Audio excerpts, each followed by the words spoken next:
por sumarse a todas las clases de la especialización. Agradecerle a Pablo y a Laura, que es asistente también.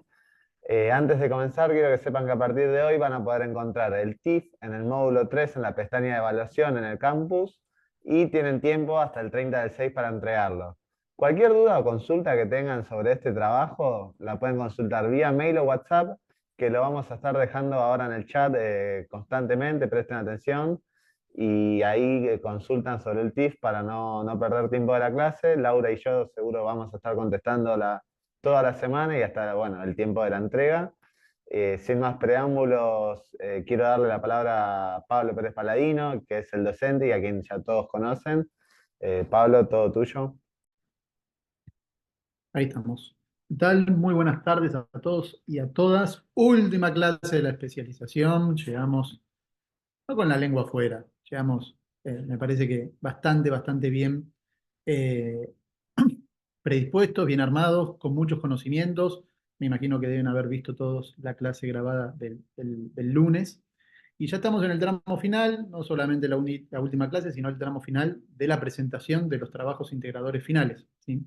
Ahí, como bien eh, dijo Tommy, van a tener el canal de email y el canal de WhatsApp para poder mandar cualquier preguntas o algunas cuestiones que tengan de dudas, ¿sí? Tanto los chicos como yo vamos a estar ahí atentos esperando sus consultas.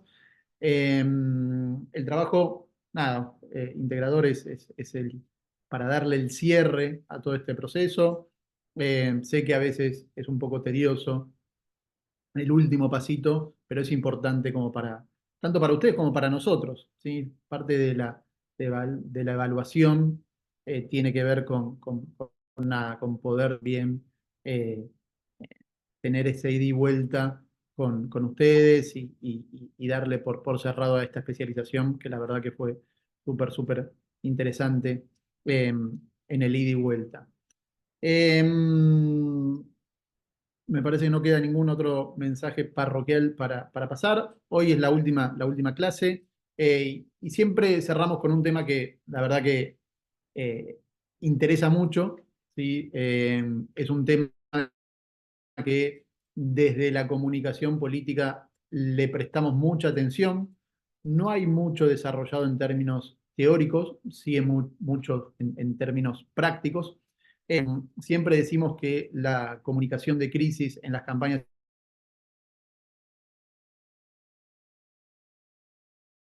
en la comunicación de gobierno es constante, ¿sí? Lo estamos viendo todo el tiempo. Hoy estamos viendo el tema de la distribución de alimentos, de la renuncia de funcionarios, de la situación de la ministra Petovelo, la situación delicada de la ministra Petovelo, el presidente tratando de dar explicaciones. Bueno, todos estos hechos de comunicación de crisis cuando uno gobierna, tanto en lo municipal, en lo provincial como en lo nacional, están constantemente. Por eso también hay que estar preparados. Y es un tema que generalmente tiene muchísimo interés y gusta, porque además tenemos un gran profesor de la temática, un amigo de la casa también. Nehuen Fariña, ¿cómo estás? Muy buenas tardes. Gracias por sumarte nuevamente a una actividad del instituto. Pablo, muchas gracias. Laura, Tomás, un gusto verlos. Y bueno, no podemos hablar todavía, pero muchísimas gracias por sumarse a charlar un rato sobre comunicación de crisis. Y bueno, felicitaciones por llegar hasta el final del curso y de la especialización a todos los que nos acompañan hoy. Estamos bien, estamos bien. Última clase, estamos muy bien, estamos muy bien. Bueno, Nancy, ¿querés empezar a compartir pantalla mientras les amplío un poco? Bueno, Nehuen es consultor político, es graduado también en ciencias políticas, está ahí terminando su maestría en comunicación política, los últimos pasitos, y bueno, se ha especializado en la parte de datos y también mucho en tema de crisis. Por eso eh, venimos con este tema y sobre todo lo dejamos para lo último porque también es un tema que nada, que genera muchas preguntas, genera mucho ida y vuelta también con ustedes. Ahí vamos. ¿Están pudiendo ver mi presentación? ¿La están pudiendo Estamos todos? viendo bien. Sí, sí, sí, ahí el fuego que se Bueno, incendia, bueno, el bosque que se gracias. incendia. Gracias, Pablo.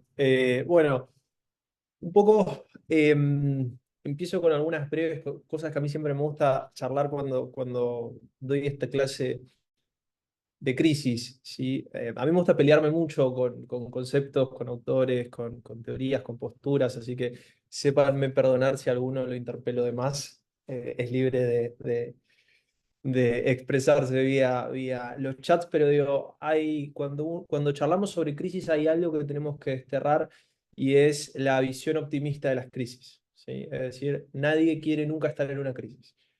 ¿Qué quiero decir con esto? Digo, creo que todos hemos escuchado hablar en algún momento la frase toda crisis es una oportunidad. Sí, bueno, claramente eso lo dice una persona que no atraviesa un proceso crítico, conflictivo, porque lo único que uno quiere cuando entra dentro de estos procesos conflictivos es salir, es que se termine. Y de ahí un poco este subtipo, ¿sí? Que es poco estudiado en comparación con sus hermanos, ¿sí? Recuerdan, la comunicación política tiene tres grandes áreas: la comunicación electoral, la gubernamental y la comunicación de crisis. Inclusive podemos hablar de un cuarto subtipo que es la comunicación de riesgo. Entonces, la comunicación de crisis es una comunicación muy específica, ¿sí? Que tiene, en términos, y lo vamos a ver ahora, mucho de cuerpo teórico de lo que es los asuntos públicos, ¿sí? Sobre todo, pero que tiene un cuerpo muy específico, producto de que son situaciones muy concretas, ¿sí?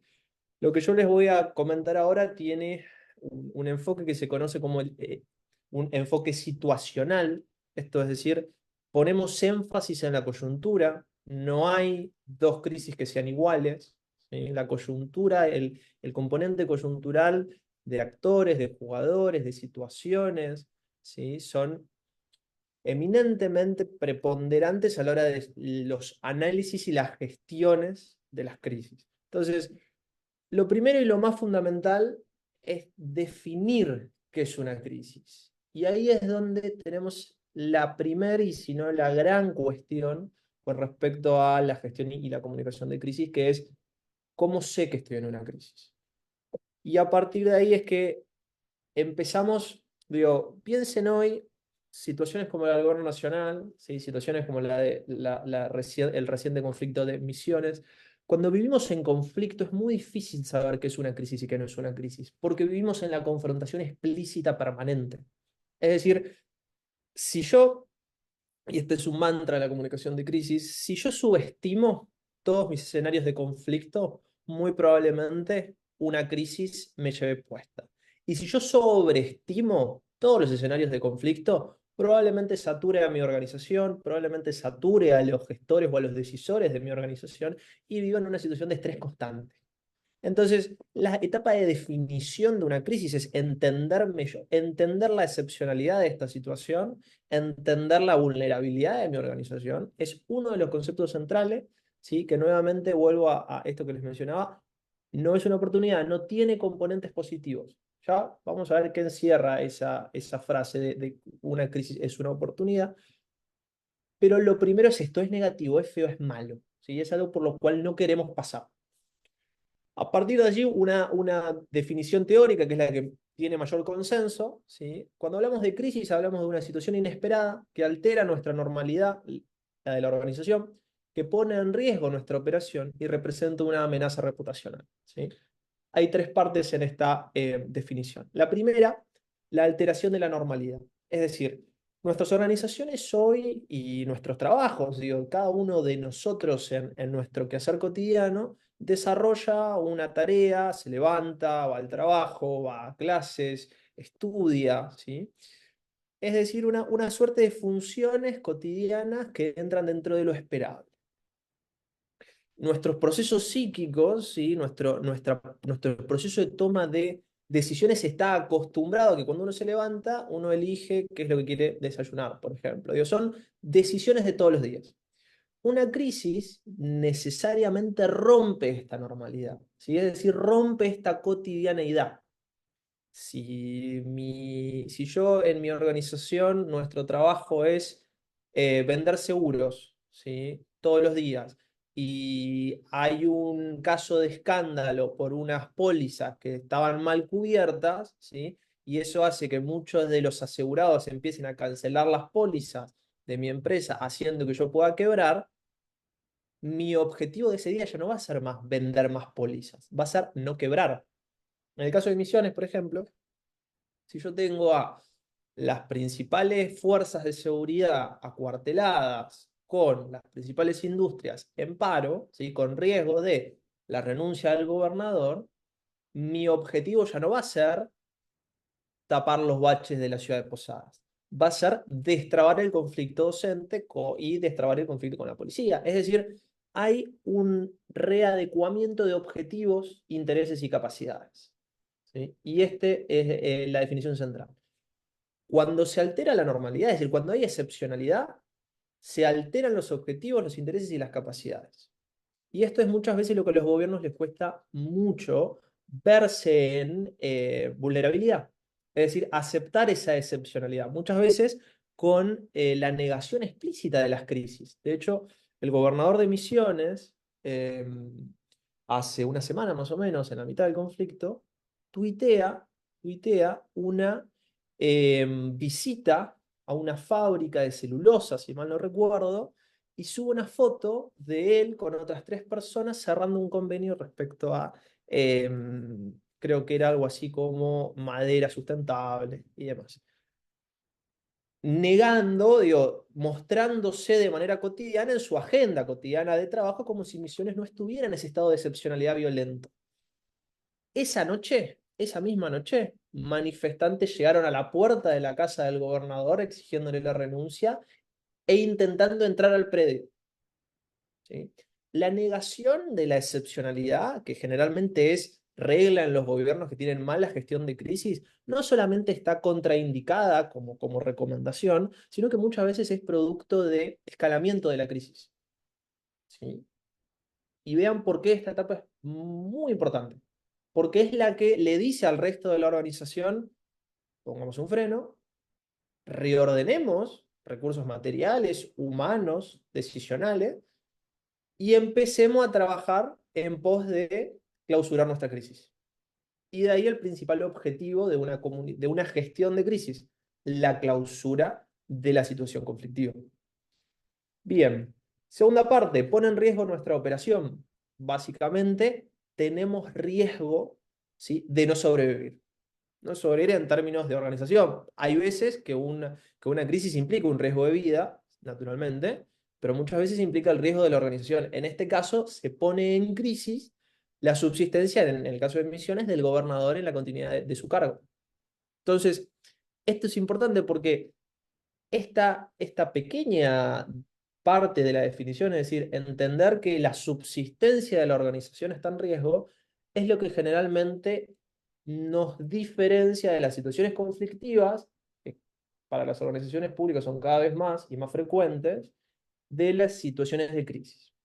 ¿Quiere decir que una situación conflictiva siempre será conflictiva y no escalará a una situación de crisis? No, naturalmente no, pero sí entender que una situación de crisis inicia o impera cuando nuestra organización corre riesgo, nuestro funcionario, ¿sí?, cuando lo vemos por debajo, digo, pero cuando la base de valores que sostiene una organización se pone en jaque. Es decir, yo tengo una organización medioambiental que lucha contra las empresas contaminantes y hay una noticia que dice que yo acepté coimas de una petrolera. Bueno, esa noticia pega en el core de los valores que yo estoy representando o que digo representar, en el que baso mi estructura comunicacional, mi narrativa, ¿sí? Y eso pone en riesgo mi operación, porque pone en riesgo mi credibilidad. Que es el último punto, la amenaza reputacional. ¿Sí? Es decir, la amenaza, y ahí algunos autores se pelean porque algunos autores hablan de que la amenaza potencial, digo, que una crisis no necesariamente representa una amenaza real, sino una amenaza potencial. Es decir, cuando hay una amenaza potencial, las organizaciones ya empiezan a trabajar bajo estrés, lo que genera, ¿sí?, un escenario de crisis. Ahora, otros autores hablan de que la amenaza potencial ya genera efectos nocivos. ¿Por qué? Por las situaciones de estrés vigentes. Es decir, una crisis no necesariamente tiene que proyectarse hacia el futuro, sino que la simple amenaza de peligro, de pérdida de reputación, ya obliga a las organizaciones a trabajar de manera distinta que lo harían en su cotidianeidad, ¿sí? Entonces, digo, la amenaza reputacional muchas veces, al ser alta, al ser elevada, pone en conflicto, casi crisis, a organizaciones, sobre todo las más endebles. La segunda parte de la definición, más sencilla o más rápida, un desequilibrio de poder que amenaza la base de valores en lo que me sustento, además de afectar de manera directa mis intereses, objetivos y capacidades. Ya vimos la segunda parte, digo, la excepcionalidad me obliga a mí a replantearme intereses, objetivos y capacidades, ¿sí? Todo en pos de la clausura efectiva de la crisis. Pero, ¿qué suele suceder? Las sociedades se manejan en interdependencias complejas, es decir, no existo en el éter, sino que un partido político compite contra otros partidos políticos, una empresa compite por mercado contra otras empresas, si competimos por atención, competimos por credibilidad, competimos por poder. Las crisis son generalmente juegos de suma cero. Cuando un actor pierde capacidades producto de su situación crítica, de su situación conflictiva, otro actor siempre lo gana, en desmedro. ¿Sí? Es decir, yo, de vuelta, ejemplo de la aseguradora. Si yo estoy dejando de vender seguros porque mi objetivo es clausurar la crisis, hay otra empresa aseguradora que probablemente le venda pólizas a los asegurados que se están yendo de mi compañía. Lo mismo pasa con las empresas de consumo masivo, por ejemplo. En términos políticos a veces es un poco más difícil, pero hablamos de cuestiones reputacionales que se ven mucho más. Cuando un partido político, por ejemplo en este caso, la ministra de Desarrollo Social, entra en una situación crítica para ella, naturalmente, no para el gobierno, pero sí para la ministra, naturalmente otros actores de la oposición, en este caso los movimientos sociales, toman más poder y mayor relevancia y tratan de imponer un encuadre, que ahora después lo vamos a ver, les favorezca. El enfoque situacional, como yo les comentaba, nos habla de algunas cuestiones especiales con respecto a las crisis. Cada crisis tiene características propias, jugadores, temas, observadores, reglas y códigos específicos de la situación. Es decir, la protocolización de las crisis sirve en parte. ¿Por qué? Porque si cada crisis es especial, es imposible que todas las crisis, ¿sí?, tengan el mismo protocolo, puedan seguir el mismo protocolo. Ahora, los protocolos, la protocolización es buena en tanto y en cuanto a mí me ayuda a recopilar información. ¿Por qué? Porque si a mí me estalla una crisis, es decir, el ejemplo de seguro o el ejemplo de emisiones, créanme que yo voy a querer tener toda la información condensada y contenida respecto a salarios de la policía, respecto a personajes relevantes de los principales gremios, puntos de conflicto, tablas de negociación, cantidad de recursos que tengo para negociar. Es decir, una de las principales cuestiones de la gestión de crisis viene a ser, más allá de la incertidumbre, que bueno, un poco me adelanto al segundo punto, es la validación de información para la reducción de esa incertidumbre. Porque muchas veces los gestores y los decisores están con estrés, el componente humano básico. Están con estrés, sin dormir, les cuesta entablar de vuelta, todos esos procesos psíquicos de resolución y de toma de decisión que se dan en la cotidianidad se interrumpan. Entonces, es muy difícil tener información validada para compartir en tiempo real, sobre todo con la velocidad que se necesita, que generalmente, y más en estos tiempos, las crisis escalan muy rápido. Es decir, de vuelta, el Ministerio de Desarrollo Social tiene una semana, ¿sí? Y ya estamos hablando de renuncias masivas en uno de los ministerios más importantes del gobierno de Milei. Entonces, la protocolización nos sirve en tanto y en cuanto nos reduce, ¿sí?, el tiempo en la toma de decisiones y nos facilita, ¿sí?, la validación de información. Ahora, solamente eso, porque es imposible que yo pueda, o digo, de acuerdo si uno es muy bueno, predecir la mayor cantidad de escenarios posibles en los que mi organización puede estar en crisis. Ahora vamos a ver bien cómo se hace eso, digo, pero esto se puede trabajar, es decir, bueno, ¿qué situaciones son las más conflictivas? o en qué situaciones yo podría estar en crisis. Y se las trabaja. Se busca información, se preparan vocerías, se establecen protocolos, se busca la información, se preparan argumentos, se preparan canales específicos para la difusión de esos argumentos, ¿sí? Em, es decir, se arma una matriz de riesgo. Pero bueno, el principal componente, como les comenté, es la incertidumbre. Posee una gestión interna y una gestión externa. Muchas veces nosotros, como espectadores, nos quedamos solamente con la gestión mediática de las crisis y muchas veces, digo, esta es la que hay que mirarlo, no sé si de reojo, digo, pero muchas veces las crisis se definen en la gestión interna, ¿sí? La gestión externa puede presionar o puede reavivar o puede condicionar la gestión interna, pero por ejemplo, hoy la ministra de Capital Humano tiene una gestión interna que es la validación del presidente, mantener la validación presidencial.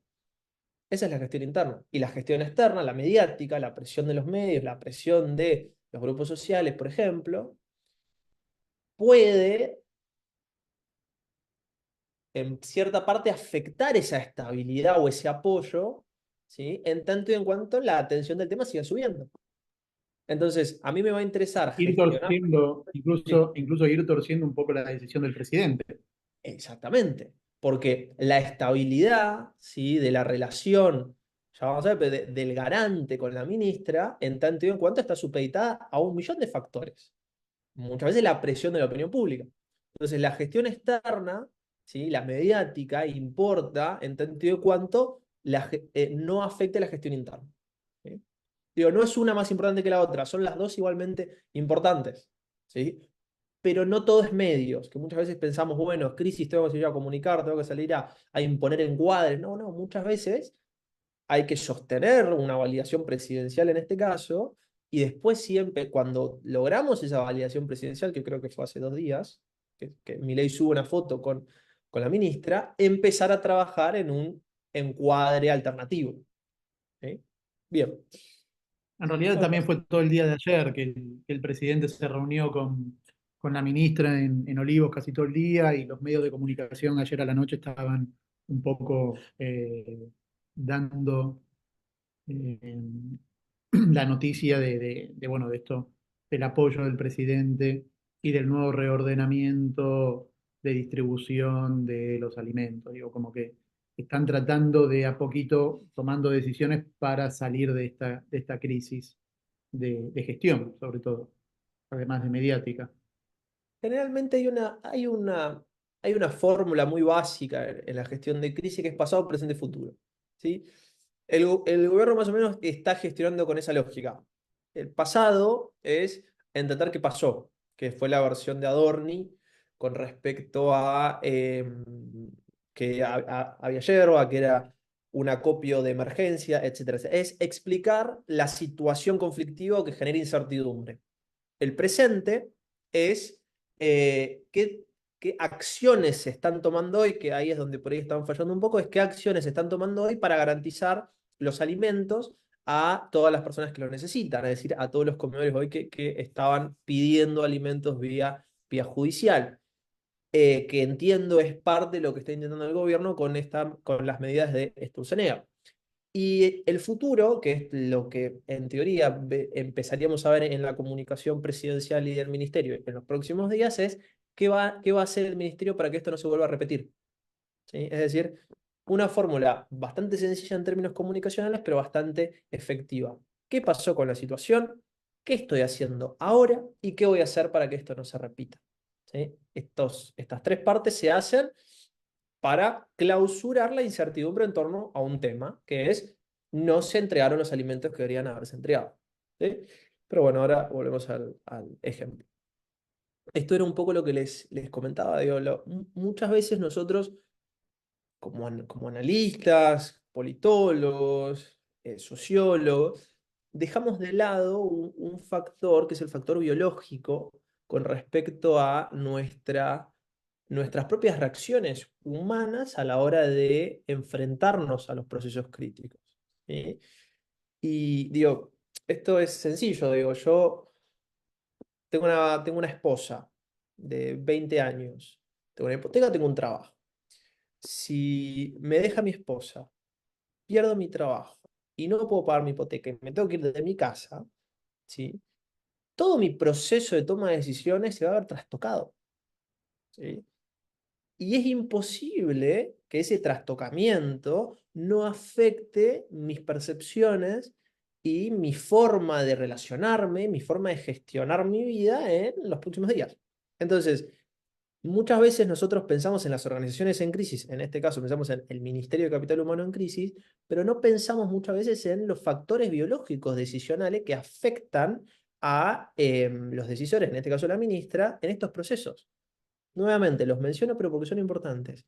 Estrés, falta de sueño, dudas, violencia, ¿sí? Digo, son varios de acuerdo a eh, cuál sea la personalidad de cada uno, ¿no? Digo, pero hay factores biológicos que operan, ¿sí? Que afectan nuestra forma de, nuestro equilibrio habitual, ¿sí? Digo, hay una médica que se llama Silvia Fontana que habla mucho de esto, de la alteración de la psiquis, pero la psiquis como los procesos psíquicos de uso habitual. Eso falla, es decir, yo quiero usarlo y falla.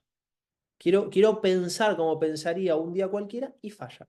¿Sí? Y ese fallo en esos mecanismos me genera una discapacidad que es o que va a profundizar mi gestión crítica. ¿Sí? Entonces, yo tengo que gestionar pensando que voy a ir a media máquina, que no voy a trabajar como trabajaría cualquier otro día de mi vida. Y a partir de ahí, bueno, es que la idea de incertidumbre, ¿sí? La idea de incertidumbre es lo que voy a tener que tratar de atacar. Es decir, todas mis acciones operativas, ¿sí? O sea, todas mis acciones estratégicas tienen que ir destinadas a la reducción de la incertidumbre, parcial o total, ¿no? Em, Ahora bien, y esta segunda parte, digo, el componente evolutivo, las crisis como mecanismos de transición y transformación, es un poco esta idea de las crisis encierran una oportunidad. ¿Qué quiere decir esto?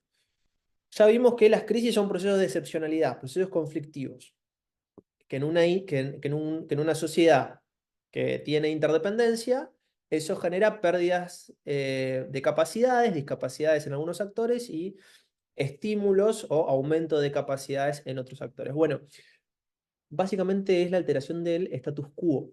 ¿Sí? Si las crisis sirven entre muchas comillas, ¿no? Claramente, para sincerar procesos de nuevos equilibrios de poder. ¿Sí? Casi que les diría son la instancia final de un reacomodamiento, ¿sí? De intereses, de objetivos de los distintos actores. Es decir, si yo tengo una empresa que dominaba el mercado hacía 20 años, o sea, las petroleras, por ejemplo, y el petróleo entra en crisis, ¿sí? Y naturalmente es natural, por ejemplo, que las empresas tecnológicas empiezan a crecer, a crecer, a crecer, a crecer, a crecer, bueno, es natural que en algún momento las industrias del petróleo, como empresas líderes que dominan el mercado, entren en crisis y dejen paso, ¿sí? A las empresas más nuevas, que son las empresas tecnológicas. Ahora creo que son las principales del SP500, por ejemplo, ¿no? Entonces, las crisis tienen el componente evolutivo en su interior, que es lo positivo, de vuelta, muchas comillas, lo positivo, que sinceran estos mecanismos, ¿sí? Se llama mecanismo de cambio social. Lo mismo pasa con las organizaciones, por ejemplo, es decir, cuando la dirección de una organización es vieja o es anticuada, ¿sí? Vieja por formas, no por edad. En sus formas es anticuada, los procesos, ¿sí? que venía desarrollando ya no funcionan para realizar las tareas cotidianas, muchas veces esos procesos entran en crisis, ¿sí? Y dan lugar a nuevos procesos con nuevos actores. Es decir, de vuelta, mecanismo de cambio social que promueve la innovación. De vuelta, este componente evolutivo de las crisis es bueno en tanto y en cuanto lo miramos y lo analizamos de una perspectiva más macro. Ahora, para las organizaciones que entran en crisis, nunca es bueno, nunca es lindo, no son procesos amenos. Bueno, como les decía, digo, una de las fases más difíciles de la gestión de la crisis es la definición de las crisis, sobre todo porque la definición de las crisis es la que inicia la fase de preparación. Es decir, cuando yo me reconozco en crisis, me defino en crisis, le digo a toda mi organización, bueno, empecemos a destinar los recursos necesarios para la gestión de esta crisis, para la gestión de esta excepcionalidad. ¿Por qué? Porque yo no tengo, por definición, recuerden la excepcionalidad, yo no tengo los recursos ni humanos, ni materiales, ni físicos, ni mentales para afrontar las decisiones que voy a tener que afrontar ahora. Entonces voy a tener que sacar recursos humanos de otros lados, es decir, tengo que reasignar personas que antes hacían otra cosa, ahora van a tener que dedicarse a la gestión de esta crisis. Voy a tener que reasignar dinero, presupuesto, ¿sí? Es decir, presupuesto que no te... Y es peor cuando una organización, por ejemplo, tiene que atender financieramente una crisis de la cual no tiene partidas presupuestarias. Muchas veces esto pasa con el riesgo de desastres naturales. Muchas veces los municipios, por ejemplo, en pie de montaña o los municipios donde nieva mucho, tienen partidas presupuestarias exclusivas destinadas a la preservación de los afectados.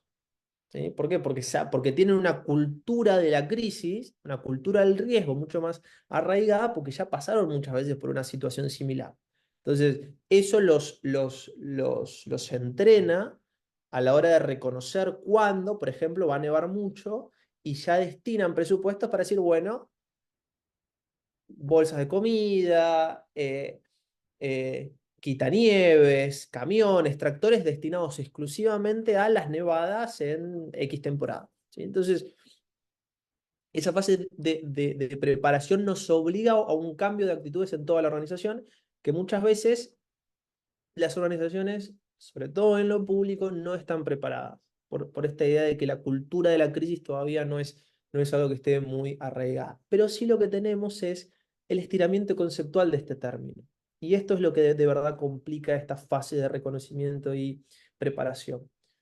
Argentina, un país en crisis, crisis cambiaria, crisis con el campo. Digo, creo que si nosotros agarramos el diario y empezamos a hojear, probablemente leamos la palabra crisis 5 o 6 veces solamente en estos últimos 2 días. ¿Sí? Hay una utilización muy laxa del término crisis que generalmente a nosotros nos confunde. Digo, nosotros, los que estudiamos esto, tratamos de que no, digo, pero el público en general confunde, porque si todo es crisis, entonces nada lo es. Y como les arranqué diciendo, si subestimamos, corremos el riesgo de que nos lleven puestos, y si sobreestimamos, vivimos estresados, por definición. Entonces, no todo es crisis, ¿sí? Digo, hay situaciones concretas que disparan, ¿sí? Procesos críticos, y lo que sí hay situaciones de confusión y situaciones de conflictividad alta, que pueden desencadenar una crisis, sí, naturalmente, pueden desencadenar una crisis, pero no lo hacen. Y esa diferencia es la que a nosotros nos permite saber cuál es el margen de gestión que tenemos, ¿sí? Por ejemplo, una situación donde hay un tema que genera incertidumbre en torno a un elemento puntual, puede ser el caso de los salarios en misiones, es una situación de confusión, no es una situación de crisis efectiva todavía. ¿Por qué? Porque hay una situación de qué es lo que va a pasar con la policía acuartelada. Entonces, el gobierno trabaja sobre un escenario de confusión elevada en su capacidad para proveer seguridad. ¿Sí? Entonces, hay una situación que genera confusión. ¿Es una crisis? No. Ahora, eso, esa tipología, ¿sí? De vuelta, tipología hay tanta como teoría hay. Esta igualmente es una que usa Luciano Elizalde, que es muy buena, donde hay situaciones de confusión, pero que ya hay una intencionalidad manifiesta por parte de uno o más actores. Entonces eso lo transforma en una situación de conflicto. Como por ejemplo la que mencionamos recién de la situación del Ministerio de Capital Humano. Hay una situación que genera confusión, que es la distribución de alimentos para comedores y organizaciones populares por parte del ministerio, pero que es propiciada por un actor con la intencionalidad de afectar a otro actor. Es decir, lo propicia los movimientos sociales y la iglesia con la intencionalidad de dañar la reputación del Ministerio de Capital Humano. ¿Sí? Entonces, ahí ya tenemos una situación de conflicto. Dos actores enfrentados en torno a una misma situación. La tercera, que la tercera ya nos habla vean cómo la incertidumbre va escalando, ¿no? Primero hay una situación de incertidumbre, no sé si clásica, pero baja, una segunda situación con una incertidumbre ya un poco más alta, pero una intencionalidad manifiesta, y el tercera que es la situación de conmoción pública como lo que vivimos todos con respecto al COVID, es decir, incertidumbre generalizada. Incertidumbre generalizada de poco acceso a la información, o al menos poca información verificada. Entonces, es muy fácil, ¿sí? Es muy fácil eh, dejarse llevar. De hecho, digo, teóricos de la agenda setting ya lo han estudiado, digo, pero nuestra necesidad, somos más permeables a los medios, somos más permeables a la información, en tanto y en cuanto el tema nos interese mucho o veamos que otras personas hablan de los temas y no estemos expuestos al fenómeno con anterioridad, es decir, tengamos poca experiencia respecto a ese tema. Es decir, si nosotros no percibimos que un tema es importante, probablemente no le prestemos atención, y si nosotros tenemos experiencia directa con un tema, probablemente no seamos tan influenciables por los medios. Ahora, si estas dos variables no se cumplen, muy probablemente busquemos información. Si no la encontramos, empezamos a hablar de lo que se conoce como un estado de conmoción pública. Y después, esto es más en términos de tiempo. Esto, de vuelta, estamos haciendo como un repaso muy, muy rápido. ¿Sí? Esto es bastante más largo, pero quiero que lleguemos a charlar de la mayor cantidad de cosas posibles. Después, en caso de que lo necesiten, digo, les comparto bibliografía a través de Pablo y el instituto, digo, eso sin ningún problema. Combustiones rápidas y lentas de acuerdo a cómo van avanzando los procesos críticos. ¿Sí? Bien. La matriz, lo que les hablaba. Ne, La explicación de te situación. interrumpo Sí, un sí, segundito, vale. Ne. Por ahí Sí, vale.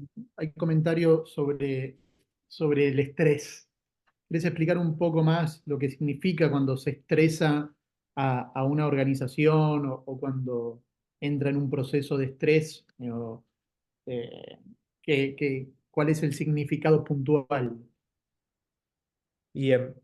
Digo, no sé si hay un significado puntual, digo, pero el estrés es la presión, de vuelta, la presión sobre estos mecanismos de decisión, ¿sí?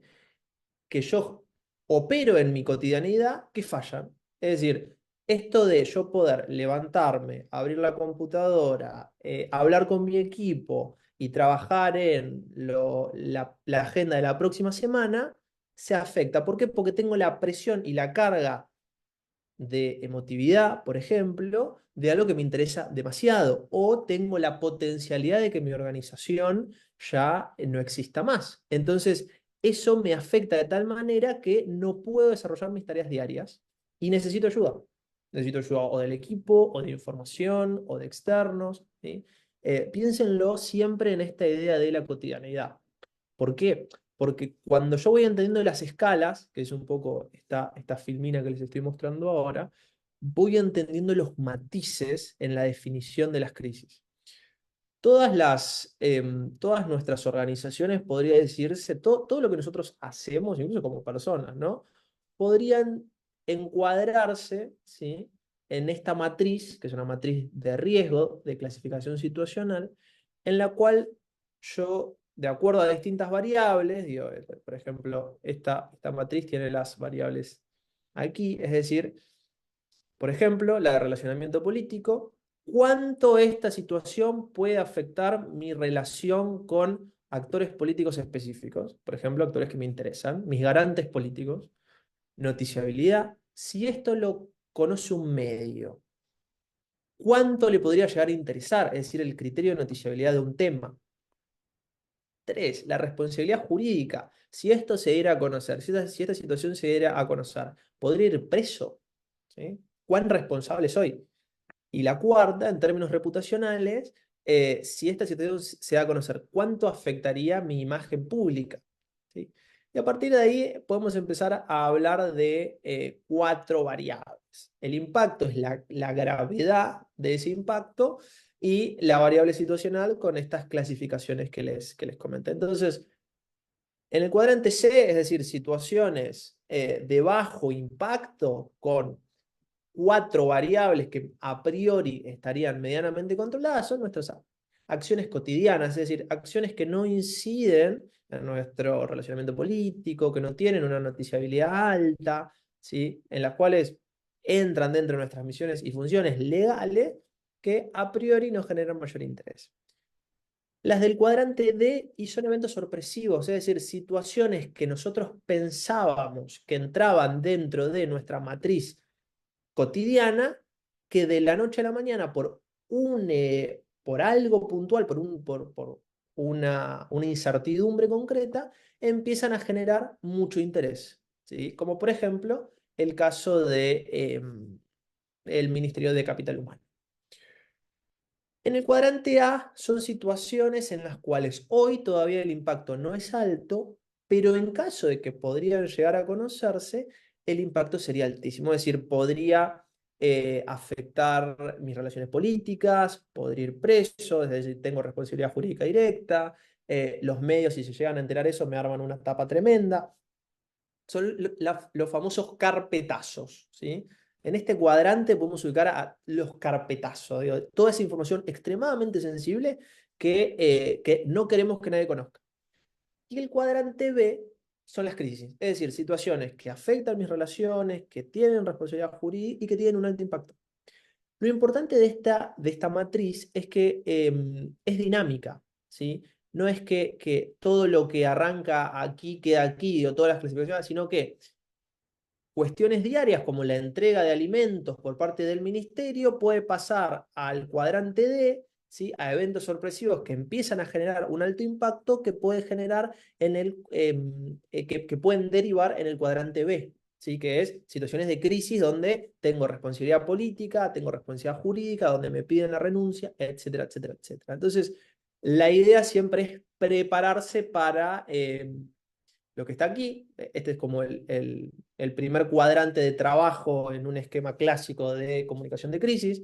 Empiezo a si estoy en crisis, empiezo a desactivar esto, pero si trabajo en un esquema de riesgo, empiezo a trabajar en estas situaciones para llevarlas al cuadrante C y trato de, dentro de un análisis exhaustivo de las actividades diarias de mi organización, entender dónde son mis puntos vulnerables para tratar de no encontrarme con eventos sorpresivos. Cosa que es para las organizaciones públicas extremadamente difícil porque las entendemos como organizaciones crisis propensas. Es decir, abarcan tanto, piensen que el Ministerio de Capital Humano eran antes 4 ministerios, abarcan tantas funciones, tantos actores, ¿sí? Que es muy difícil que no entren en crisis o que no entren en situaciones de muy alta conflictividad por cuestiones muy chiquitas o por cuestiones muy específicas. Bien, ahora les quiero hablar un poco de comunicación digital.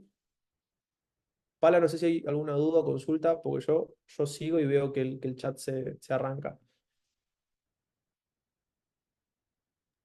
No, el chat está como loco, como siempre, pero nosotros tenemos un link de Paddle donde están dejando Bien, perfecto. las Entonces, preguntas y los comentarios. si Acá les Fernando Albornoz dice, ante una situación de crisis es válido comunicacionalmente buscar elementos que desacrediten el conflicto o que le bajen el tono. depende. La respuesta es siempre depende. Depende de las características, como dije, depende de las características de la situación. Hay muchas veces que em, desescalar es muy difícil. Ojo, desescalar una crisis es una de las cosas más difíciles que se pueden hacer, porque uno tiene que entender muy bien intereses, capacidades y objetivos de los otros actores. Es decir, si yo en este caso tengo que realizar un cálculo de hasta dónde puedo desescalar, tengo que realizar Ujú.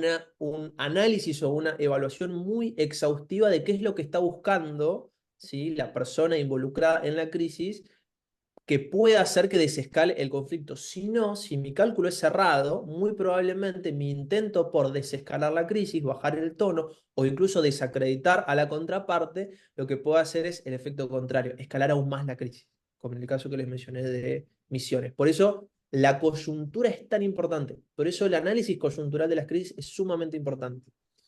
Pero ahora les voy a hablar de bueno, una de las investigaciones que ahora estoy Perdona que haciendo. tengo un par de preguntas Ah, más. Así dale, que, dale, dale, dale, dale, dale.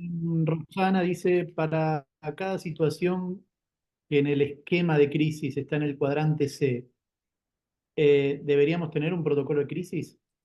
No, no, no, no. No, no porque son las situaciones cotidianas de tu organización, es lo que haces todos los días. Ahora, las organizaciones deberían tener una evaluación de vulnerabilidad, es decir, dentro de esas situaciones cotidianas probablemente estén involucradas algunas que te expongan más a situaciones más conflictivas, ¿sí? Como por ejemplo, el Ministerio de Gobierno entrega todo el tiempo, ¿sí? Becas, asistencia social, comida, etcétera, ¿sí? Es algo que forma parte de su cotidianidad. Ahora, un lote de esa comida no se estaba entregando y se estaba venciendo, ¿sí? Entonces, lo que uno debería tratar de entender es la asignación de esos alimentos para saber cuál es el proceso de asignación y cuánto tiempo se está tardando la unidad ministerial de la niñez, en este caso, en hacer la entrega de los alimentos. No falla toda tu acción de cotidianidad, falla una parte. Por eso, las evaluaciones de la gestión de crisis, que en realidad que esto es gestión de riesgo, son muy largas, son muy caras muchas veces y es difícil que lo público o que los gobiernos inviertan porque es inversión potencial, es decir, invierto para no tener que usarlo. Es decir, lo invierto, espero no tener que usarlo nunca, ¿sí?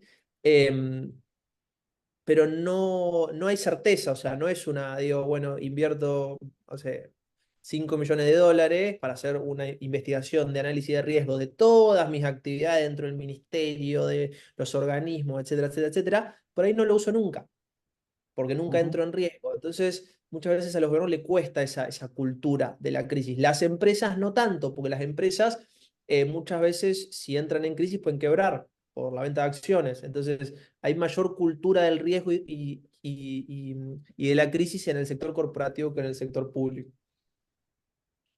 La última Para- preguntita antes de avanzar. Dale, ¿Qué roles no deberían faltar en un comité de crisis? lo tengo al final. Vemos Ok. esto y vemos los roles del comité. ¿Listo? Esto es algo que les quiero mencionar rapidito, que es una investigación, es una clasificación de 1.500 contenidos, ¿sí? Cuenta de Facebook y Twitter del Ministerio de Salud de la Nación y de las cuentas del Ministro de Salud, Ginés, en este caso, durante todo 2020, donde se armó una matriz cualitativa, es decir, estas son las variables que se incluyeron en el estudio, son 19 variables: mensaje, la cuenta que sale, la claridad del mensaje, si habla de COVID o no, qué objetivo tiene, el nivel de urgencia, la interacción, elementos visuales, etcétera, etcétera, etcétera. Y se lo contrapuso con una matriz cuantitativa en la cual se comparaba las métricas, es decir, alcance, interacción, métricas puras y duras. ¿Cuál era el objetivo de esto? ¿Sí? Las variables cuantitativas, el reach, bueno, ustedes ya han visto cuestiones de marketing, entonces los alcances, las impresiones, los usuarios que interactuaban, la retención de video, los likes, los comentarios. La idea del estudio era entender en la comunicación de riesgo, ¿sí? No sino en la comunicación de riesgo, una comunicación cuyo principal objetivo es el cambio de las actitudes, ¿sí? ¿Cuáles eran los contenidos que performaron mejor? ¿Sí? Porque muchas veces pensamos en las crisis desde el componente más emocional y un poco la idea de este trabajo era rebatir esa idea con respecto a lo que mejor funciona en las crisis y en las situaciones de riesgo no es lo emocional muchas veces, sino es lo inventarial, lo contable, lo aburrido.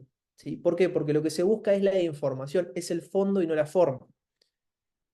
Esos algunos datos. Vean, esto es los alcances diarios, ¿sí? De la cuenta ministerial. Vean cómo arranca en el 16 de marzo, ¿sí? Con alcances diarios de poco más de 500.000. Cuando la pandemia explota ya por abril, tenemos el pico de poco más de 5 millones de personas alcanzadas a nivel diario, con 2.800.000 personas interactuando, usuarios únicos interactuando en la cuenta de Facebook. Ahora, vean cómo a medida que avanza la enfermedad, por así decirlo, que avanzó la pandemia, el alcance cayó.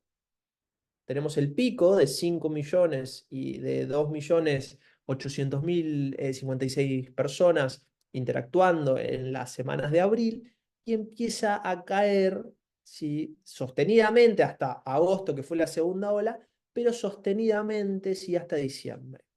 Cuando si nosotros, por ejemplo, contraponemos a la tabla de contagios, es totalmente inversa. Es decir, tenés pocos contagiados en abril, y a medida que va pasando el tiempo, sube la cantidad de contagios. Básicamente, la importancia de la gestión estratégica del riesgo está sumamente, pero o sea, es como, hay que resaltarla, porque las personas generan acostumbramiento. Es decir, ya conozco la enfermedad, o voy conociéndola, conozco gente que la tuvo y no murió, entonces voy entendiendo que no es tan grave. Y si voy entendiendo que no es tan grave, generalmente tiendo a incumplir las normas de cuidado, ¿sí? Independientemente de lo que uno piense más. Digo, hablamos de el riesgo es un componente de gestión estratégica. Es decir, hay acostumbramiento, y el acostumbramiento genera que yo no tome buenas decisiones. Por ejemplo, esto es algo que los rescatistas lo trabajan mucho. ¿Por qué?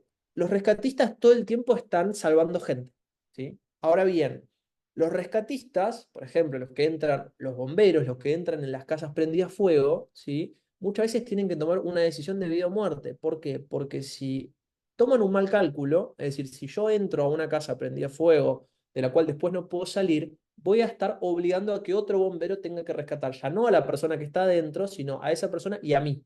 Es decir, pongo una tercera vida en riesgo. Y los rescatistas trabajan esto con psicólogos, con terapeutas. ¿Por qué? Porque son personas que todo el tiempo están haciendo esto. Entonces, muchas veces, digo, la primera vez tomo cuidado, la segunda vez y ya no tanto. A la 10ª persona o a la decimoquinta persona que rescate de una casa prendida a fuego, y voy a creer que un poquito me la sé. Entonces, esa sensación de un poquito me la sé puede hacer que yo evalúe, ¿sí? En ese momento mal cuáles son las consideraciones. Por ejemplo, que hay un marco que está débil en una puerta, ¿sí? Y pueda ponerme a mí en riesgo. Entonces, ese acostumbramiento los rescatistas lo trabajan con psicólogos y terapeutas para que todo el tiempo el componente de esa gestión estratégica, de ese cálculo costo-beneficio, lo tengan bien, bien aceitado. Vean cómo el ministerio y el ministro publicó de manera constante a lo largo de todos los meses. De hecho, publica más en agosto, septiembre, octubre y noviembre, ¿sí? Y los alcances son peores. O sea, vean cómo no es que se publicó menos, se publicó lo mismo. La relevancia y la agenda única. Los temas de crisis y riesgo son los que tuvieron centralidad. Es decir, son los que a la gente le generaba mayor interés. Y esto es algo que pasa mucho en las crisis y en las situaciones de riesgo. Los gobiernos tienen las ideas o las ganas de comunicar por comunicar. Y la verdad que la gente no le interesa. Es decir, si yo, y esto pasó mucho durante la pandemia también, digo, pasa mucho durante las crisis. En el caso de Misiones, por ejemplo, yo soy el ministro de Ecología y la provincia se está prendiendo fuego por el conflicto docente y policial, y yo quiero comunicar mis hitos de gestión de ecología, y a la gente no le va a interesar. En este caso, en el estudio, tanto en COVID Twitter como en COVID Facebook, vean cómo los contenidos que tenían que ver con COVID tuvieron más interacciones en Twitter, tuvieron más impresiones, tuvieron un promedio de tasa de interacción mayor, ¿sí? En el caso de Facebook, bueno, ni hablar. Digo, vean, el alcance promedio de una publicación que no tenía que ver con COVID tenía de alcance de 230.000, cuando el promedio de alcance de las publicaciones que tenían que ver con COVID estaban cerca de los 2 millones, ¿sí? Digo, las interacciones lo mismo, vean como las interacciones de los contenidos que no tenían que ver con COVID estaban cerca de, de las 9.500 eh, interacciones, perdón, de usuarios que interactuaban, mientras que las que tenían que ver con COVID cerca de 45.000, lo mismo en compartidos, likes y comentarios. Es decir, hay interés por los temas de agenda, es decir, hay agenda única. Esta idea de la multipolaridad de agendas y demás en crisis se cae. Hay Riordan le dice atención unívoca. ¿Sí? Los niveles de urgencia expresados generalmente tienen correlato, ¿sí? Es decir, cuanto más alto yo expreso mi nivel de urgencia, la gente lo percibe, ¿sí? Es decir, si yo digo la situación es urgente, la gente lo cree, ¿sí? Es decir, hay correlato en ese sentido. Este es uno de los datos que a mí más me vuela la cabeza. El formato con más interacciones en todo este año, piensen, la idea de que sea un año de métricas y de contenidos, la idea es quitarle subjetividad. Después podemos hablar de la estrategia de comunicación de salud, de Ginés González García como ministro, de etcétera, etcétera, etcétera. Eso, digo, pero esto es comunicación institucional. Y tomamos todo un año para tratar de sacar los posibles matices que hay en el medio. Y vean que el formato con más interacciones son los links que tienen información adicional. En este caso, a conferencias también, es decir, los partes diarios. La información, es decir, el sustrato de información ante una situación de incertidumbre, en este caso conmoción generalizada como vimos, es mucho más relevante que videos y que fotos. Es decir, produzco spots súper importantes, armo una sesión de fotos del ministro bajando del avión de no sé qué cosa. La gente quiere información, quiere saber cómo cuidarse, quiere saber qué está haciendo el gobierno, quiere entender qué es lo que está pasando. Entonces, vean cómo Link, ¿sí? Este es el tipo de publicación, ¿sí? Tiene de promedio de alcance 1.800.000 personas versus videos y fotos, ¿sí? Fotos que con suerte pasan el 500.000 de personas alcanzadas. ¿Sí? Entonces, y ahora, cuando nosotros vamos a preguntarle al gobierno qué hicieron, vemos que más de la mitad de los contenidos fueron videos, más del 30% fueron fotos, solo un 17% fueron links con disponibilidad de información. Eso hace también que vean cómo los gobiernos tienen esta tendencia a comunicar de una determinada manera sin prestar mucha atención a los datos. ¿Sí? La gente está pidiendo información, yo lo que le doy desde la comunicación institucional son videos. ¿Sí? Veo, obviamente, nunca es todo o nada, perdón, pero sí es entender estos patrones de interacción para poder utilizarlos en la próxima pandemia que Dios quiera sea dentro de muchos, muchos años.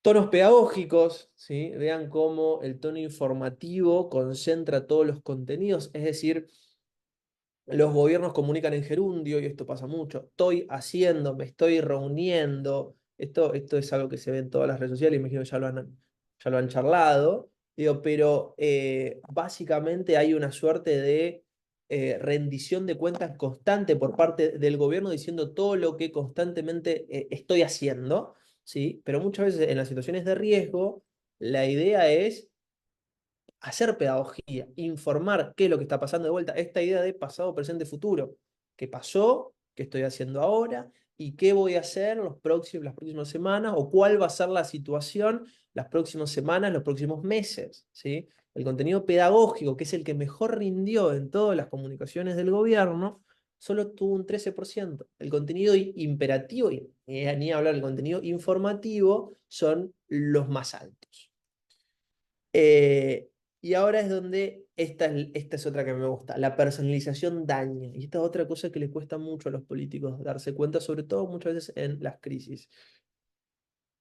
Muchas veces, ¿sí? En la situación de pandemia se ve claro, ¿sí? Decimos, bueno, hay que generar una comunicación más humana, ¿sí? El ministro tiene que generar una comunicación más humana. Bueno, En situaciones de riesgo, no. ¿Por qué? Cuando aparece un político, cuando aparece una figura, hay un promedio de 70% menos de alcance y 60% menos de interacción. Es decir, la gente no quiere ver políticos, no quiere ver funcionarios, quiere ver, como vimos, normas de cuidado, ¿sí? Quiere ver medidas sanitarias, quiere ver políticas públicas.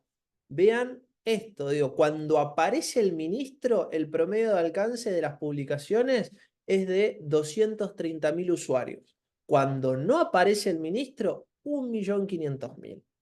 El promedio de interacciones cuando aparece el ministro, 7.000. Cuando no aparece el ministro, 38.000. La retención de video lo mismo, los compartidos lo mismo, los likes lo mismo, los comentarios lo mismo. ¿Sí? En Twitter, de manera similar. Digo, entonces, ahí empezamos a ver, digo, que incluso en la cuenta ministerial, incluso en la cuenta ministerial, cuando no aparece el ministro, ¿sí? El promedio de interacciones y el promedio de impresiones sube. Entonces, estamos hablando incluso de las cuentas personales, ¿sí? Vean cómo hay un rechazo, ¿sí? De la personalización, en este caso las medidas sanitarias. No quiere decir que en todas las crisis haya que despersonalizar, esto de vuelta, tomémoslo con muchas pinzas, por esta idea de que cada situación es específica. Acá estamos hablando de comunicación de riesgo, que nos permitió estudiar durante mucho tiempo muchos comportamientos, etcétera. Digo, pero vean como la personalización, que es algo muchas veces que se recomienda en redes sociales, en riesgo y crisis está totalmente contraindicado. La apelación emocional, digo, la apelación emocional reduce en un 64% el alcance y en un 45% los usuarios que interactúan. Es decir, ¿hay algún tipo de apelación emocional? Esta idea de, ahora estamos con poco tiempo, porque quiero abrir ahora a preguntas, pero busquen, el gobierno de Paraguay tiene un spot que es Los soldados en la trinchera, se llama, que es un spot que usa la lógica de guerra para pelear contra el COVID, por ejemplo. Y el spot es solo una apelación emocional. Si no hay nada, habla de la guerra, de la trinchera, etcétera, etcétera, etcétera. No dice ninguna medida de cuidado. El contenido en comunicación de riesgo, en crisis también, pero en comunicación de riesgo sobre todo, es inventarial y pedagógico. Es decir, tiene que tener como principal objetivo la reducción de la incertidumbre, proveer información, no emocionar, no cautivar, no establecer una narrativa en la cual yo saque los pañuelitos. Eso dejémoslo para las campañas electorales, eso dejémoslo para los spots de comunicación de gobierno. Acá estamos prendiéndonos fuego, entonces lo que menos necesito es una agencia de creatividad, ¿sí? Armando algo que después pueda generar efectos nocivos. En este caso, en el caso de la comunicación de COVID, es que la gente no se entere de las medidas de cuidado. ¿Sí? Y de vuelta, los números lo sostienen. De vuelta, los promedios de alcance mucho más altos cuando no hay apelación emocional que cuando sí. Los promedios de interacción lo mismo. ¿Sí? Entonces, esos números nos dan cuenta de que la gente pide otra cosa a eh, lo que pide en las cuestiones cotidianas.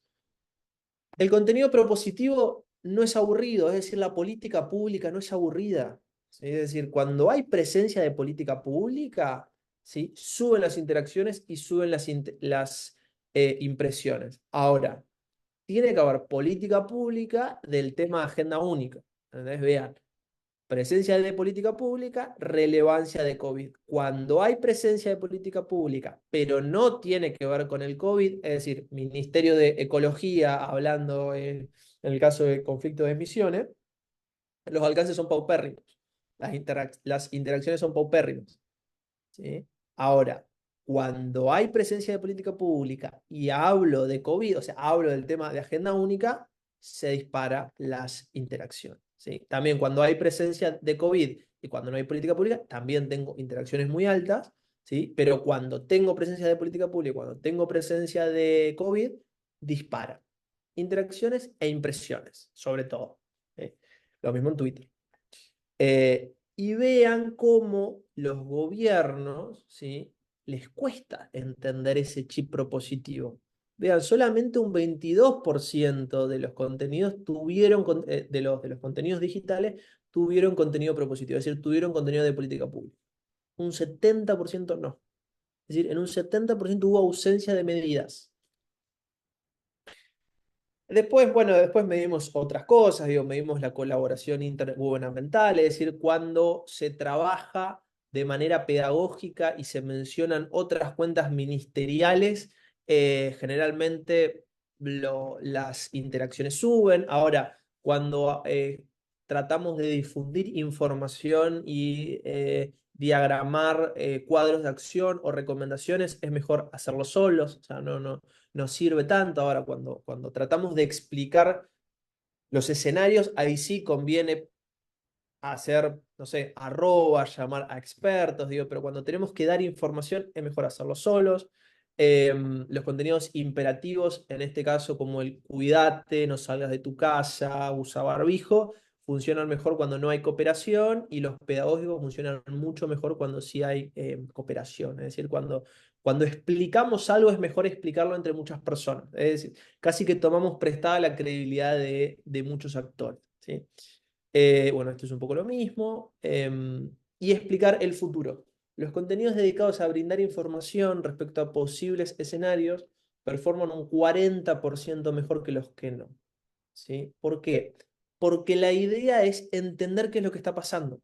Si yo necesito entender a dónde estoy y hacia dónde voy.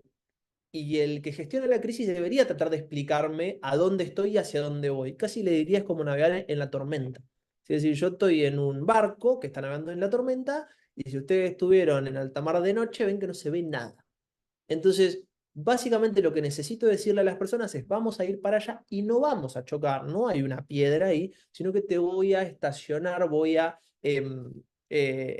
estacionar el barco y vamos a terminar sanos y salvos. Entonces, parece poco, ¿sí? Pero esa explicación de futuro es sobre todo una de las cosas que a veces es muy difícil en la gestión de crisis, ¿sí? Es de las cuestiones más complicadas, sobre todo porque uno necesita de mucha credibilidad y necesita de mucha información, que es lo que no tiene, que es lo que escasea, por así decirlo, en ese momento. Pero bueno, Pablo, no sé si lo tengo mucho más, digo, pero por ahí estaría bueno dejarlo acá para que podamos empezar con Estamos con las pendientes en preguntas. el tema del comité de crisis, si querés mostrar cómo Bien, se conforma esa dale, filmina. dale. Bien, bien, Mientras bien. tanto, voy con algunas preguntas Dale. y reflexiones que vienen haciendo. Bueno, ¿es recomendable usar memes o imágenes o videos graciosos para comunicar para una institución pública o personaje público?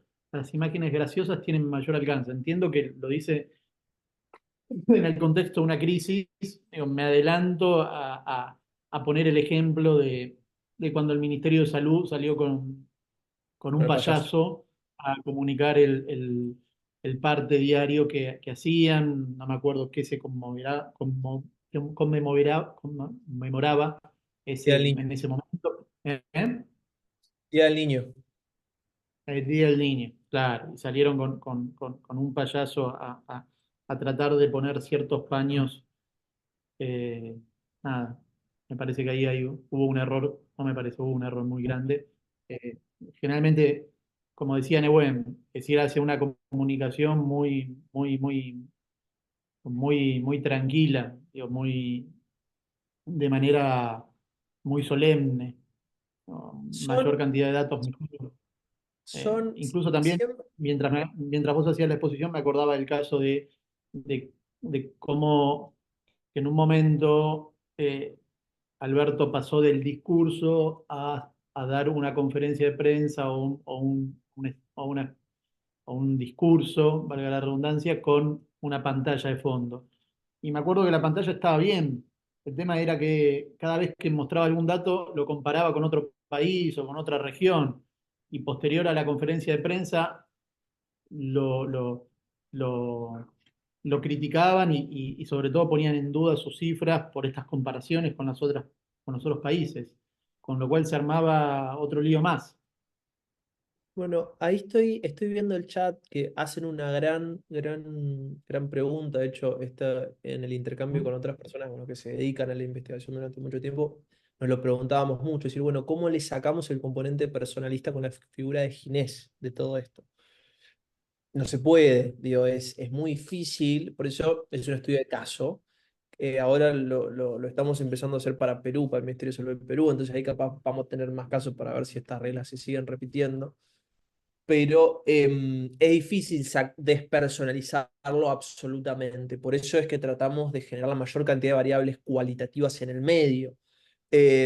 Ahora bien, como vemos que tenemos un año de métricas y la cuenta del Ministerio de Salud fue el principal activo de comunicación del gobierno de Alberto Fernández en la gestión de la pandemia, piensen que tenemos comunicaciones de promedios de 5 millones de usuarios al día. O sea, estamos hablando de mucha información. Hay posteos que tienen, eso es promedio, hay posteos que tienen casi 20, 25 millones de usuarios alcanzados. Es decir, estamos hablando prácticamente que todos lo han visto, aunque sea al menos una vez. Entonces, para tratar, digo, siendo concretos con la pregunta, no se puede despersonalizar mucho, y para tener acceso a esa información es muy difícil porque es información muy específica. Yo le estoy mostrando información de alcance por usuario, que eso es exclusivamente del activo de Meta. Eso es muy difícil de conseguir. Entonces, no se puede despersonalizar del todo, por eso es un estudio de caso, pero sí se pueden sacar reglas muy generales de acuerdo a la masividad de la comunicación. O sea, fue comunicación muy masiva. Entonces, y fue durante un año. Entonces, había momentos, sobre todo los primeros 3 meses, que la valoración de gestión, tanto del ministro como del presidente, como de la gestión de la pandemia, era buena. Después, naturalmente, eso cambió, pero los primeros 3 meses la gestión era considerada buena.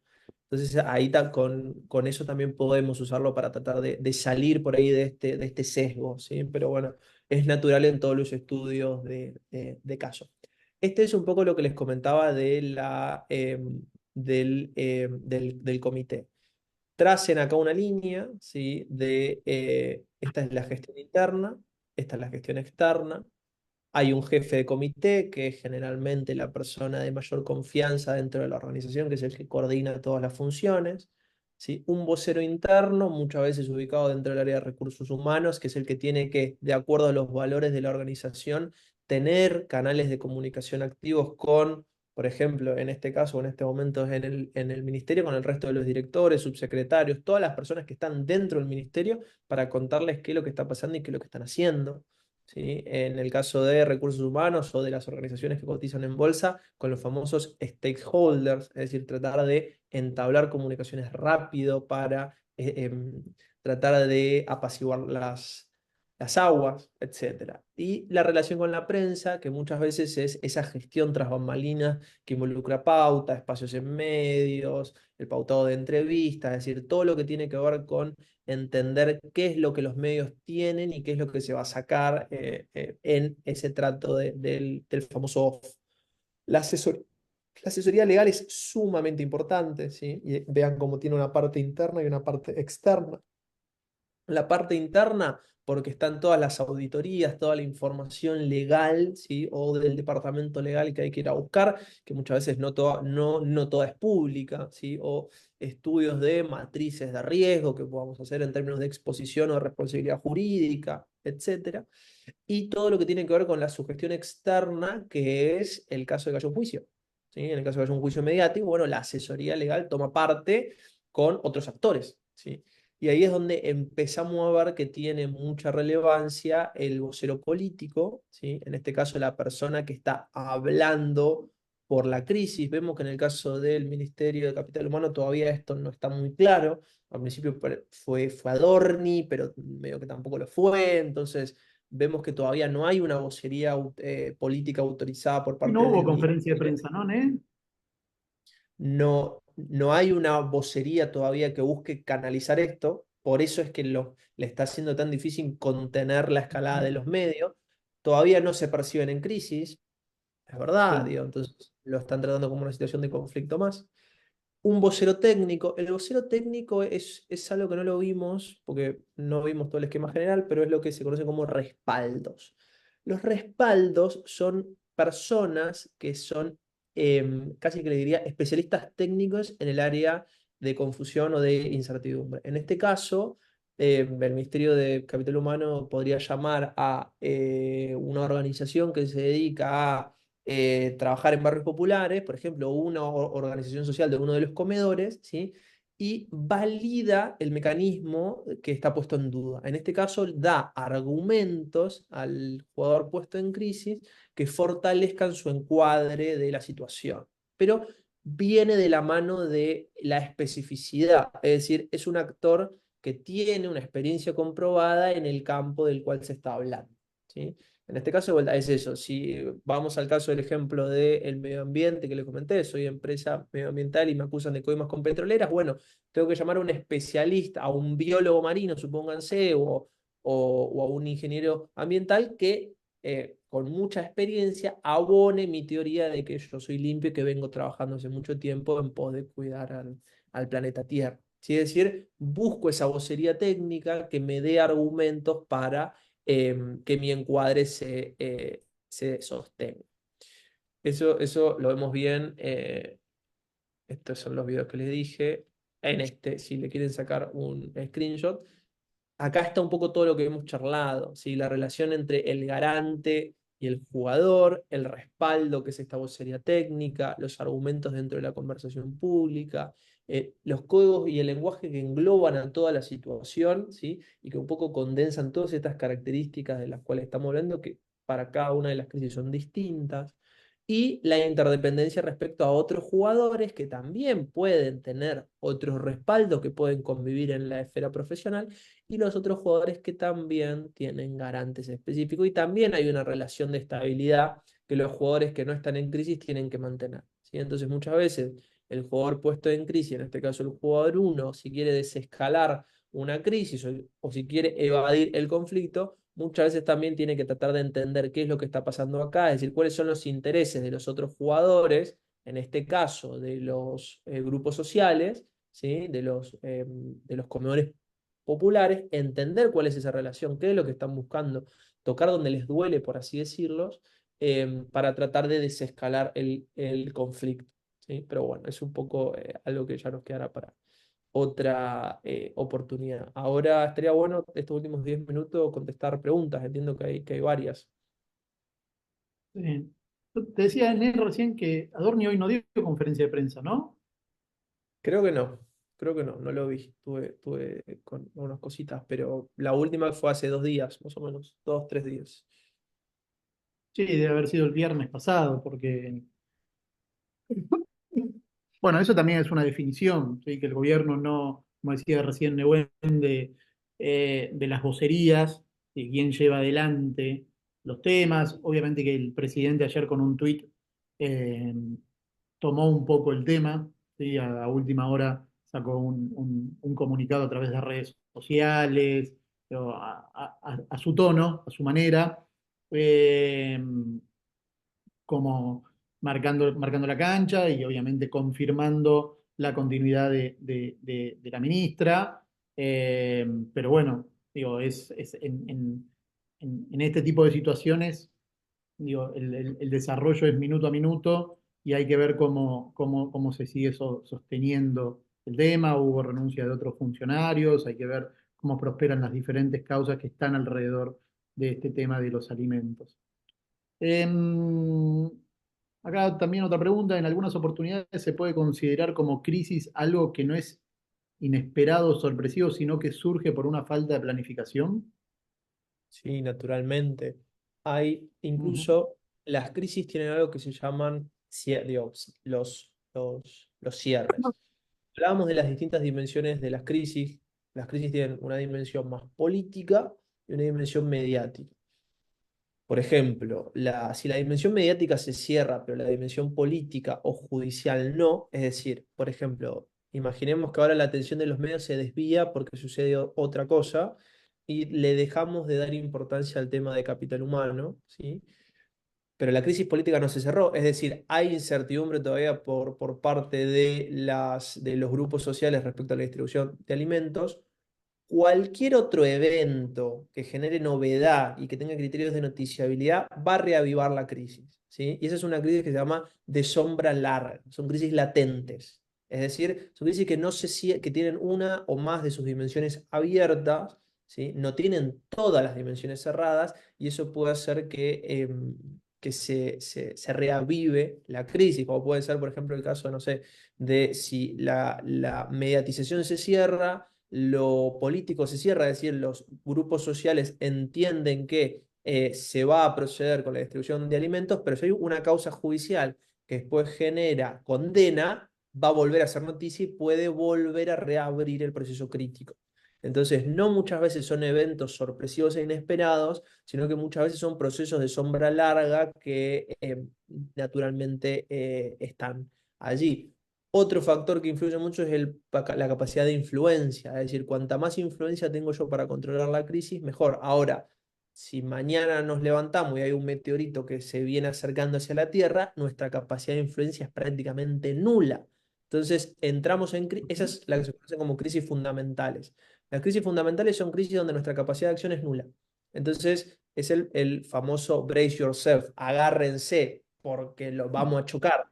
Entonces no tenemos nada que hacer ahí. Entonces, en esas crisis fundamentales, que pueden ser eventos sorpresivos como no, el cambio climático generalmente es una crisis fundamental, porque la capacidad de influencia es nula. Entonces, lo vemos venir, o sea, el nivel de predicción es fácil, ¿sí? Pero la capacidad de influencia es nula. Entonces, lo único que vamos a hacer es esperar que pase. Muchas veces eso pasa con los desastres naturales también. Es decir, ya nos preparamos, ya evacuamos, ya acopiamos recursos. Bueno, ahora hay que esperar que pase.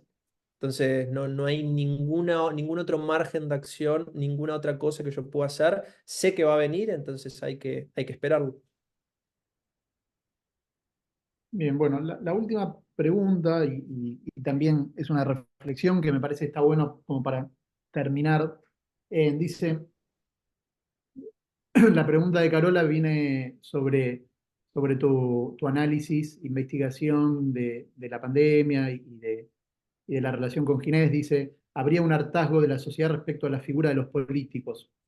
Acá está bueno también eh, poner en contexto el vocero técnico y el vocero político, ¿sí? Pablo, Eh, perdón.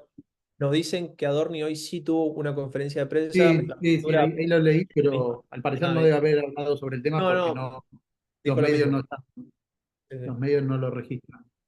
Eh, Dice, bueno, habría un hartazgo sobre la figura de los políticos.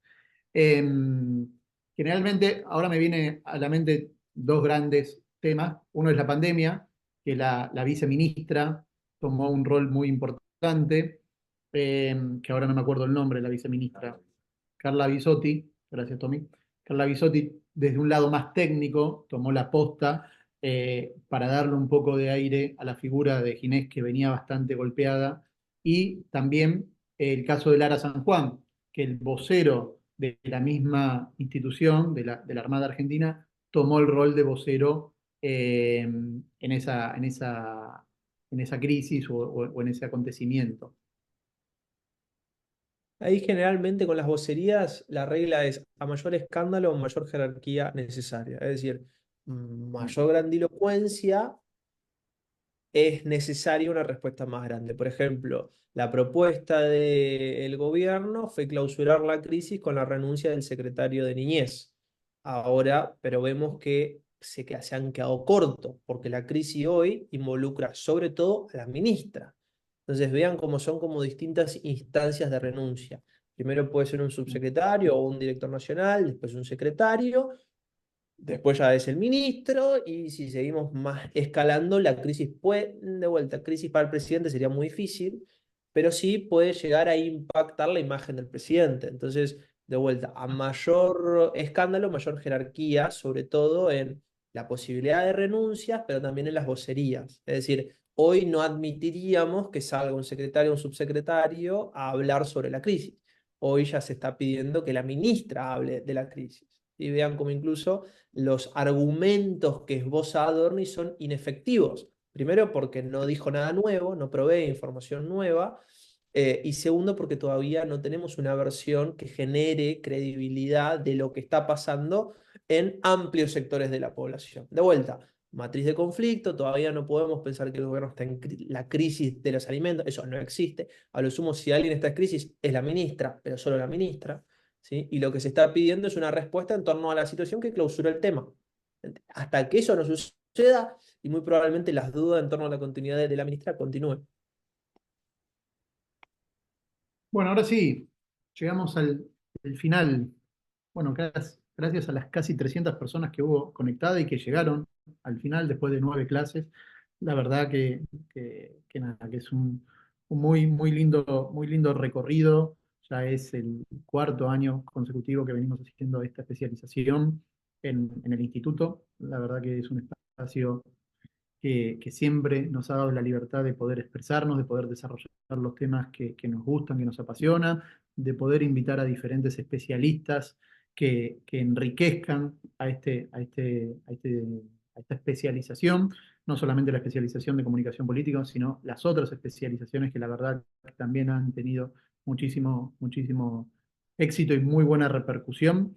Y nada, la verdad que agradecer, bueno, a Cari Spala, que fue la iniciadora de este proceso, ahora Mercedes Falcón como directora, Tommy y Lau, que en esta oportunidad me estuvieron acompañando. Lau ya me acompaña hace un montón de tiempo, una fenómena. Muchísimas gracias vos por estar en este espacio de clausura. La verdad que siempre el tema conlleva mucho interés y a los chicos les gusta.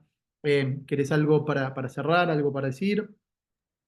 Muchísimas gracias. Bueno, me tocó el final. Estos espacios de formación y capacitación dentro de la gestión pública son extremadamente necesarios. Muchas veces, a veces la política más coyuntural no atiende mucho estos espacios y la verdad que se valora que haya una convocatoria tan grande como la del instituto que nos tiene acostumbrados. Es lindo y los abrazo a todos en la distancia. Muchas gracias por este ratito. Les agradezco un montón. Antes que cortemos, fíjate los mensajes, que hay muchos mensajes para vos de la gran charla que diste. Bueno, y a todos y a todas, nada, nos vamos a estar encontrando en algún otro momento con algún curso, con alguna capacitación, con alguna temática que ustedes propongan también. Estamos abiertos, obviamente, a escuchar temáticas que tengan que ver con la comunicación política y que les guste, les llame la atención, estudios de caso, nada. La verdad que estamos también acá para aprender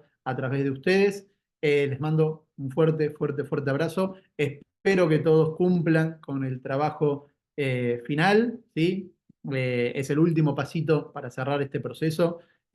Ánimo que queda poquito. Y bueno, y que tengan una excelente charla, una excelente semana y nos vemos la próxima. Muchas gracias a todos y a todas. Chau.